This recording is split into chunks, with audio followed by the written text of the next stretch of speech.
I really used to think that recovery was the series of straight arrows that led to a final destination. And now I tend to think more of recovery as the series of circles that shrink or grow in size depending on life's ebbs and Mm, flows. So maybe when you slip, the size of that circle shrinks a little bit.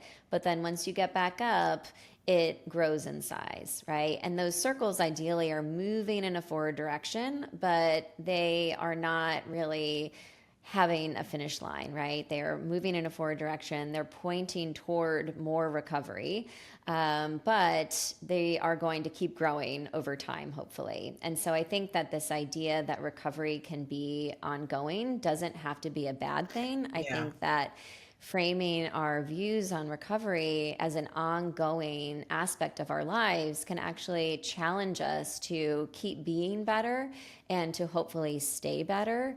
And so, giving ourselves grace in those moments where we slip up is just super Yeah. important. And so, I think that's especially true in the eating disorder field, which has for so long pushed full recovery for Mm, everyone, even though there's not even a consensus definition of what full recovery looks yeah. like. So I think, particularly for those in the eating disorder field who are in the receiving end of that message that full recovery is the end all be all, you need to sort of define recovery for yourself. And if full Mm, recovery is not really a term that resonates with you, then figure out what language you want to use so that you can define recovery on your own mm-hmm. terms. Mm-hmm. Yeah, because, and really our healing journey is, I believe we're on that journey until we take our last breath. We have measures of Yes, I healing, agree. and we have, and we have those moments that we slip up. And you're right. The thing about giving ourselves grace is so important, because think about this. If you had a loved one that slipped up, would you treat them the way that you're treating yourself? No.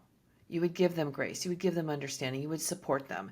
And that's exactly what we need to do to ourselves. We can be so incredibly hard on ourselves. We don't need to keep that up. Yes, yeah, it's so true. We just need to be gentler with Yeah. ourselves like we would with our children or a loved one. Yeah. We don't even, until someone stopped and really brought that to my attention, it was shocking. And then I started paying attention to how I was treating myself, and it's shocking how awful I was treating myself. And I didn't even think about it. It didn't even cross my mind.